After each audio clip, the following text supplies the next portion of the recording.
Hi everyone, this is Marie Manucherry, and I decided to make a video today for you about how does energy medicine work? I mean, how can this weird thing happen where someone puts their hands on you or works remotely with you and it somehow stabilizes your body and enhances your own human energy system and you get better? And when we talk about getting well, we're not just talking about your skin. That's Charles, my dog. He'll be roaming around during the videos I'm making today. I'm in my home, and you're seeing into the great room of my home right now. Yeah, how does some individual telepathically move subatomic particles from across the globe or through their hands?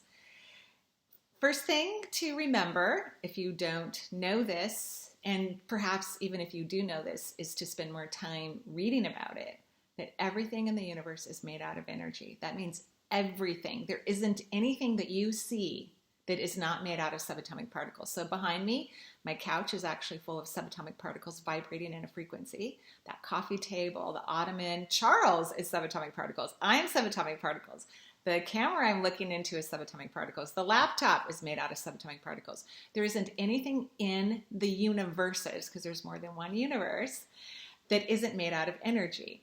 So at the core, that means underneath the fabric and the springs of that couch and the wood that it was made out of, because it's a really heavy couch, so we know it's real wood, that inside all of that, every component of the couch is made out of particles. And particles are not seen unless you're highly intuitive, like someone like myself.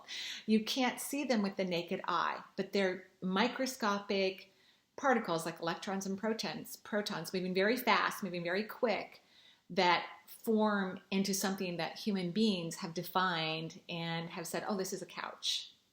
That's literally what that means. Well, inside your whole entire body, there are trillions and trillions of subatomic particles. They make up the blood that's in your veins and your arteries. They make up the actual heart muscle. They make all the skin on your body is made out of subatomic particles. And then you have chakras that are inside your body. Those are also not seen unless someone's very intuitive or has worked on their ability to have a multisensory perception. These chakras, which look like orbs, about 2.5 inches in diameter, that line the center of your body, they also turn into cones when I stare into them. They also govern their energy. They're all energy. They're even at a higher energy vibration than the couch. So the couch has a frequency. All energy has a frequency. It's kind of like the engine of different cars has a different hum, has different capabilities. Like, I only like cars that have turbo engines because I like to go fast on the road, or at least have the option to go fast if I can. And then there are some cars that just don't go very fast. I once had this Buick SUV thing, was like a slug. I mean, I could push the gas pedal all the way to the floor and it barely moved, at least in my opinion. So that taught me a lesson. I don't like cars whose engine moves that way. So engines move at different frequencies and velocities based on, how we put them all together and their horsepower and many other things that I don't understand about engines.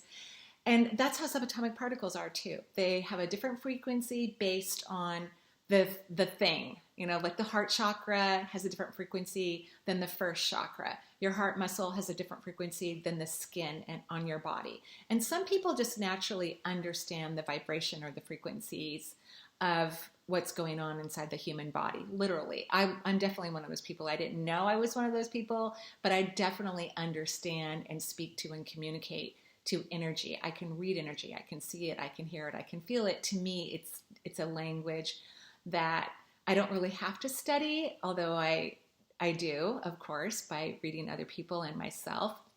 But it's just something I naturally understand. It's like my baby granddaughter, Camilla, whose father's from Panama. And of course, he speaks fluent Spanish. And Camilla understands Spanish. She's 2. She's actually super smart. And I don't understand Spanish. She talks to me sometimes in Spanish. I have no idea what she's talking about. It's like that. Some people can read energy molecules effortlessly. It is a language that can be taught, by the way, because you have to learn to be present and how to be in your own body and to feel things around you and to not be disturbed by fear. Fear is kind of a disruptor, I would say, in terms of the human development, but it is an illusion. It's an illusion, which is very interesting. So just like Camilla, who hasn't taken any formal Spanish classes, but she's around someone who speaks Spanish, her abuela and abuelo, I think I said that correctly, they speak fluent Spanish to her, and so does her aunties and many other family members. So she just picks up on it. And children are very bright, and they can learn languages very quickly. So I'm someone who can read energy, and many intuitives can read energy. A lot of healers can feel, sense, and read energy. So that's number one. That's kind of how, in a nutshell, for you to understand that, first of all, energy exists. It's not something imaginary. It's not pretend. It's real. It's very, very real. And quantum science is the division of science that studies subatomic particles and has proven to all of the world that energy exists and that it's real, and everything is made out of subatomic particles. So you can always find a book on quantum physics and try to read that and understand it from a scientific perspective if you want to. So healers lay hands on people, and inside the hands of all of us is a medium-sized chakra. It's the only place in the human body where there's a medium-sized chakra.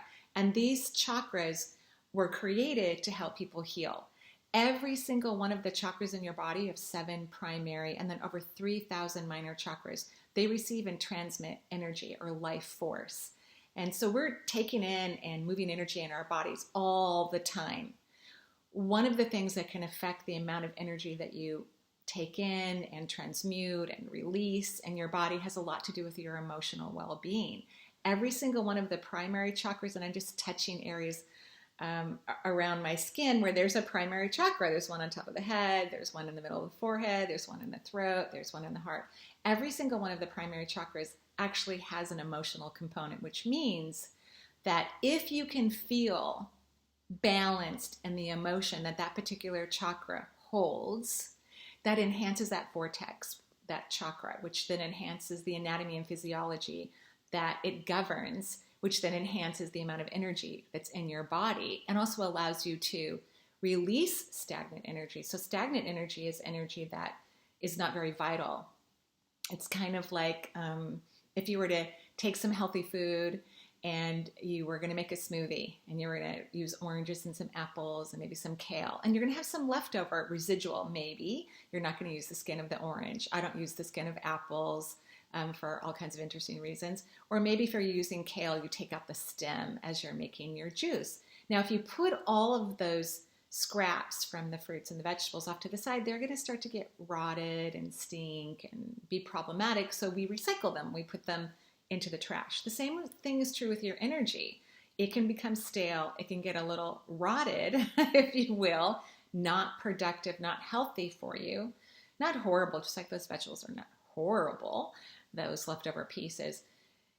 If you don't feel your emotions, you aren't aware of what you're feeling, your energy can kind of get trapped in your body. So what healers do, energy practitioners or healers or energy workers, people who work in the field of energy medicine, they help you do that. They're kind of like, they operate kind of as the yard waste container, where they know how to attract that energy and move it out of your body. And when the stagnant energy is moved out of your body, then there's room for fresh, beautiful, wonderful energy to move into your body. And you might be asking, how do they know that? Well, some healers, like myself, are highly intuitive. I can actually see energy in the human body. I'm told immediately what's going on with someone, what they're feeling, what they're going through, their history, even past lives, even future information that could be important for them. So when I look at someone's body, let's say if I'm looking at someone's skin, because people do care a lot about their skin, which is governed by the 7th chakra. Sorry, I had to stop the video for a second because Charles was howling at the siren that just went by. Okay, so the 7th chakra, which is about one's connection to spirit and its emotion. And remember, every one of the primary chakras has an emotion. And you're asking, Marie, why is that important? Who cares about the emotions? Well, the emotions are actually more important than anything about the chakra system. If you are emotionally balanced, if you're in a high frequency of your emotional body, then you are feeding your chakra. And when that chakra is fed with light, then it can feed the organs that it governs. So the seventh vortex is about one's connection to spirit, God, source, the universe. It's about feeling that you're a part of the whole, that you're not alone. Some people do this through religious activities, some people through spiritual activities. I'm the type of person that if I open up a spiritual book, I feel I'm surrounded by love and kindness and friends, and I feel adored and cherished. And the feeling is mutual. I adore and cherish the spiritual world enormously. Some people feel this when they go for a hike or they garden. So if there's anything in the world that allows you to feel that you're connected, that you're a part and you're not alone, that means that you have a healthy connection to your seventh vortex. And the seventh chakra governs every centimeter of your skin, every piece of your skin, from the top of your head to the bottom of your toes. If you have a skin condition, then it would be important for you as an individual to become curious about how you feel connected to the whole. And I'm not talking about your parents or your friends or your work. I'm talking about something that's kind of unseen, although nature is seen, but not everybody feels that community when they're in nature. But if that's the way that you can feel a community with nature, then that's wonderful. And you're sending then positive energy to your skin. So chakras receive and transmit life force energy. If you have a positive emotion that particular vortex vibrates towards, and each one of them has their own emotional component, each one of the primary chakras, then you're going to allow beautiful light inside of your body. So healers, whether they've studied energy medicine or not, because some people are just naturally good at moving subatomic particles, they could put their hand on someone's crown and their medium-sized chakra on the palm of their hand will just allow energy and light to flow in, which will temporarily at least shift the energy. That chakra is going to go, oh, I'm feeling loved. I'm feeling part of the divine right now, or nature. I'm feeling that community, that unconditional, beautiful community. And now I'm going to feed all the skin on this person's body because I have tons of light in my body right now. When a lot of light moves into a chakra, and of course it begins to feed the anatomy and physiology that it governs, anything that's the opposite of high frequencies, so stagnant energy, starts to release. It starts to let go. So the bright light kind of pushes on anything that's stagnant. And stagnant energy is not very effective. It's not super helpful. It's just kind of like hanging out there, kind of like when you feel lazy and you've eaten a lot of snacks and you're laying on the couch and watching reruns. That's what it always reminds me of, stagnant energy. It's just not very vital.